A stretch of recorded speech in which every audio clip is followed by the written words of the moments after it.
ఉంటారు వాళ్ళు అట్లీస్ట్ ఒక 5-6 ప్లాట్లు కొనుక్కొని పెట్టుకోవాలి. ఎప్పటివరకు అంటే ఇద్దరు కిడ్స్ ఉన్నారనుకోండి, ఆ రెండో కిడ్ ఫస్ట్ క్లాస్ కి వెళ్ళేంత లోపల అప్పుడు ఆ మొదటి ప్లాట్ వీళ్ళు అమ్మితే అదే ప్లాట్ డౌన్ పేమెంట్ కింద కట్టుకొని ఇల్లు కట్టుకోవడం మొదలు పెడితే మిగతాది లోన్ తీసుకున్నా సరే ఈ మిగతా 5 ప్లాట్ కూడా వాళ్ళ బలమైతే అప్పుడు బలహీనత కాదు. తర్వాత వాళ్ళ పేరెంట్స్ పిల్లల మీద ఆధారపడాల్సిన అవసరం అంతకంటే ఎక్కువ ఉండదు. ఫైనాన్షియల్ ప్లానింగ్ ప్రకారం అయితే మన గోల్స్ మనం రీచ్ కావడానికి ఆస్కారం ఉంటుంది. ఎవరి మీద డిపెండెంట్ గా ఉండాల్సిన అవసరం ఉంటుంది.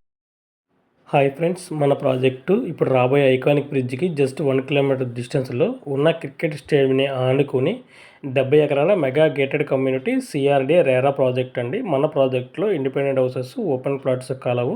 అలాగే ఎస్బీఐలో 70% బ్యాంక్ లోన్ సదుపాయం కల్పిస్తున్నాము. రాబోయే ఇన్నర్ రింగ్ రోడ్డుకి 1 కిలోమీటర్ డిస్టెన్స్లోను, ఐకానిక్ బ్రిడ్జ్కి 1 కిలోమీటర్ డిస్టెన్స్లో, అలాగే క్రికెట్ స్టేడియంని ఆనుకుని మన ప్రాజెక్ట్ ఉంటుందండి.